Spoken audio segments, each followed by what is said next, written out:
वाह जिंदगी। दोस्तों, आज की कहानी मेरी उन सभी के लिए है जो जिंदगी में शिकायत करते हैं कि लोग हमें टोकते हैं, माता पिता मुझे डांटते हैं, बड़े मुझे टोक रहे हैं, सिखाने की कोशिश कर रहे हैं और उन्हें लगता है कि उन्हें सब कुछ आता है, कोई उन्हें कुछ सिखा नहीं सकता।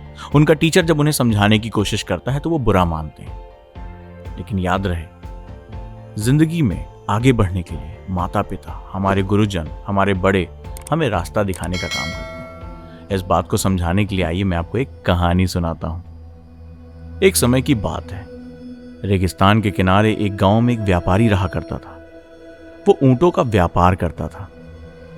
वो ऊंटों के बच्चों को खरीदकर उन्हें शक्तिशाली बनाकर बेचता था। इससे वो ढेर सारा लाभ कमाता था। व्यापारी ऊंटों को पास के जंगल में घास चरने के लिए भेज देता था, जिससे उसके चारे का खर्च बचता था। उसमें से एक ऊंट का बच्चा बहुत शैतान था। उसकी हरकतें पूरे समूह की चिंता का विषय था। वो प्रायः समूह से दूर चला जाता था, इसके कारण वो पीछे रह जाता था। बड़े ऊंट हरदम उसे समझाते थे, लेकिन वो सुनता नहीं था। इसलिए उन सब ने उसकी परवाह करना छोड़ दिया। व्यापारी को उस छोटे ऊंट से बहुत प्रेम था, इसलिए उसने उसके गले में घंटी बांध रखी थी। जब भी वो सिर हिलाता तो उसकी घंटी बजती थी, जिससे उसकी चाल एवं स्थिति का पता चल जाता था। एक बार उस जगह से एक शेर गुजरा जहां ऊंट चल रहे थे। उसे ऊंट की घंटी के द्वारा उसके होने का पता चल गया। उसने फसलों में से झांक कर देखा तो उसे ज्ञात हुआ कि ऊंट का बड़ा समूह है, लेकिन वो ऊंटों पर हमला नहीं कर सकता था क्योंकि समूह में ऊंट बहुत बलशाली थे। इस कारण वो मौके की तलाश में वहां छुपकर खड़ा हो गया।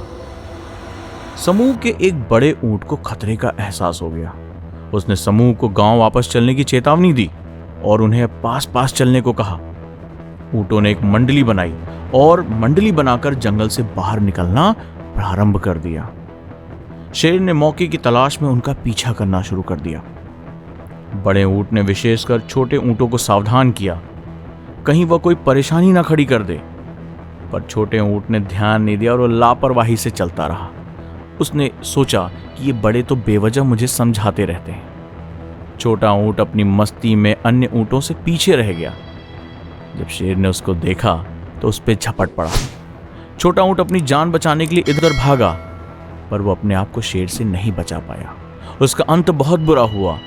उसने अपने बड़ों की आज्ञा का पालन नहीं किया था।